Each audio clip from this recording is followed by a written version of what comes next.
sini saya akan mendefinisikan tentang analisis sistem, desain sistem, dan SDLC. Yang pertama ada definisi desain sistem. Desain sistem menentukan bagaimana suatu sistem akan menyelesaikan apa yang mesti diselesaikan. Tahap ini menyangkut mengkonfigurasi dari komponen-komponen perangkat lunak dan perangkat keras dari suatu sistem sehingga setelah instalasi dari sistem akan benar-benar memuaskan rancang bangun yang telah ditetapkan pada tahap akhir analisis sistem. Kutipan tersebut diunggah oleh Giorgio M. Scott. Selanjutnya ada definisi analisis data. Analisis sistem informasi adalah penguraian dari suatu sistem informasi yang utuh ke dalam bagian-bagian komponennya dengan maksud untuk mengidentifikasikan dan mengevaluasi permasalahan, kesempatan, hambatan yang terjadi dan kebutuhan yang diharapkan sehingga dapat diusulkan perbaikan. Kutipan tersebut diunggah oleh Yogianto pada tahun 1995. Definisi teknik wawancara. Teknik wawancara adalah suatu teknik pengambilan data menggunakan format pernyataan yang terencana dan diajukan secara lisan kepada responden dengan tujuan-tujuan tertentu. Wawancara bisa dilakukan secara tatap muka maupun daring. Nah, selanjutnya ada bentuk-bentuk wawancara. Yang pertama yaitu man in the street interview. Yang kedua ada casual interview, yang ketiga ada personality interview, yang keempat ada news interview, yang kelima ada telepon interview, yang keenam prepared question interview, yang ketujuh ada group interview. Jenis-jenis kebutuhan wawancara yaitu ada 4 ya yang wajib kita ketahui. Itu yang pertama deskriptif. Ini adalah paling umum dari semua bentuk. Dalam bisnis ini menyediakan analis, pandangan, metrik, dan langkah-langkah utama dalam bisnis. Contoh-contoh ini bisa berupa pertanyaan, laba, rugi bulanan. Yang kedua ada diagnostik. Pada analisis diagnostik, dapat menjawab tentang mengapa itu terjadi.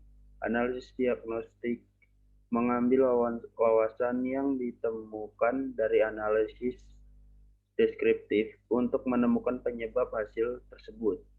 Yang ketiga ada prediktif.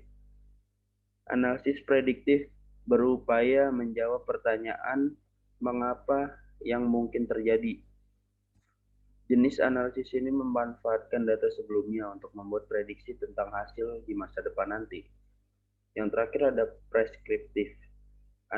Jenis analisis data terakhir yang paling dicari adalah analisis data preskriptif, yang menggabungkan dari semua analisis tersebut untuk menentukan tindakan mengambil masalah atau keputusan saat ini.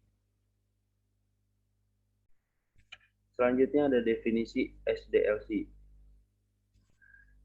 Menurut Profesor Dr. Sri Mulyani, AKCA, pada tahun 2017, ia mengembangkan bahwa proses logika yang digunakan oleh seorang analis sistem untuk mengembangkan sebuah sistem informasi yang melibatkan requirement, validation, training, dan pemilik sistem. Nah, selanjutnya ada model-model. Yang pertama itu model waterfall. Proses perangkat lunak yang berurutan dipandang sebagai terus mengalir ke bawah seperti air terjun, melewati fase-fase perencanaan, pemodelan, implementasi, dan pengujian. Bisa Anda lihat di gambar di samping. Yang pertama itu analisis kebutuhan.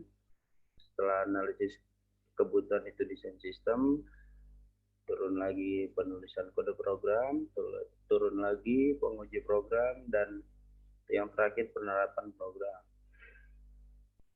Selanjutnya ada model prototype.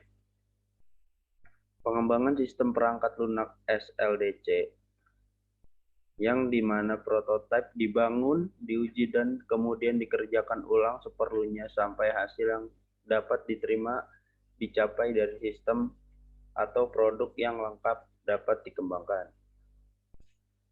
Bisa Anda lihat di sini ada gambar yang menunjukkan model prototipe.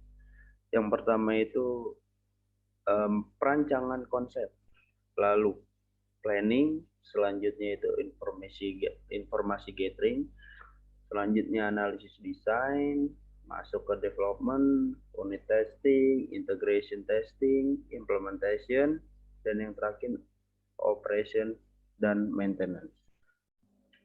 Selanjutnya ada model Rapid Application Development. Rapid Application Development yang biasa kita singkat itu RAD adalah metode yang berfokus pada pengembangan aplikasi secara cepat melalui pengulangan dan feedback terus berulang-ulang. Nah, contohnya seperti gambar di samping. Yang pertama itu proses requirement, planning, terus diolah dengan user design dan development, baru muncullah produk. Selanjutnya ada model iteratif. Proses berulang dimulai dengan implementasi sederhana dari subset dari persyaratan perangkat lunak dan secara berulang meningkatkan versi yang berkembang sampai sistem penuh diimplementasikan. Nah, di sini ada gambar yang menunjukkan model iteratif. Build 1, build 2, build 3 itu sama semua prosesnya. Yang terakhir ada model spiral.